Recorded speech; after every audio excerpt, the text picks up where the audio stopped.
Hello, good morning everyone. Thank you very much for taking the time to play this video. I hope be useful in your search to increase your leadership skills. Today I will share about something that is key to grow as a leader. That means to increase your skills to influence others, and this is the attitude. It is very important to understand what attitude means. Previous to definition, I would like to make it clear the difference between these three terms. Number one, capacity. Capacity is what allows you to do something. Everybody is gifted, it's different skills, different knowledge, and that makes us able to do something. Number two, motivation. Motivation is what determines what you do. We could be able to do a lot of things, but if we do not have an impulse or if we do not have a real motivation, nothing will happen. And number three, attitude. Attitude is what determines how well you do it. Think on, for example, team sports, like football, soccer, basketball. You will be agree with the following: not always the most skilled team or the most able team is the one which achieved the final goal. In this case, to be champion, to get a championship.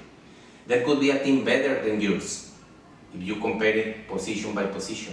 But if this other team doesn't have a real motivation, or if the members of the team do not have a good attitude in order to do things with excellence, it is difficult to think they will succeed as a team. Let's define attitude. This definition is from John Maxwell's book, How High Do You Want to Go? And it says that attitude is an inner feeling expressed on a behavior. See friends, from all the things we use, the most important thing is our attitude. Why? Your attitude is the promoter of your self-truth because of the internal roots but external actions or behaviors. Your attitude is, could be your best friend, but also could be your worst enemy. Attitude is honest. It's inclusively more honest than your words. Your attitude attracts or repels people around you. And at the end, your attitude will determine if you will succeed or fail. But good news today, having a good attitude is a personal decision.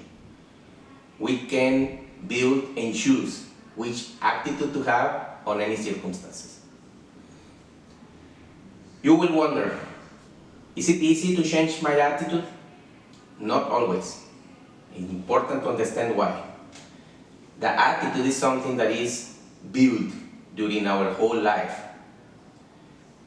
See, since our birth and until 8 or 9 years old, our attitude is being influenced by how other people act or what other people say. In other words, what can I see or what can I hear? In another phase, where is your poverty, adolescence, early youth, your attitude is influenced or determined, but now most by association. That means who is around you, your friendship circles.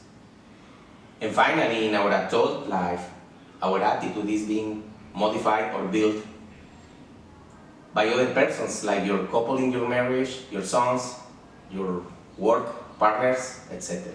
The formative years obviously are the most important, but formation of an attitude never ends. Now, which is the biggest mistake that people make when building an attitude? See, many people are restricted on thoughts, actions, or results because they never go beyond the self-imposed limits. Let me tell you something, others can stop you temporarily, but you are the only one that can do it permanently. Having a good attitude is real powerful. I'm sure you recall some situations from your past where your relationships could have been different if you were decided to have a better attitude. Your level of influence could have been different, I'm sure of that. Keep in mind how to influence others by having a better attitude.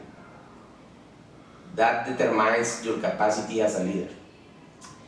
Watch the next video. In the next video we will talk, or we'll continue talking about attitude, but now how it collapses or how it deteriorates. I hope this adds value to your grow and develop plans.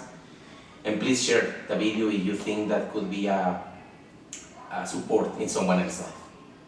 Thank you.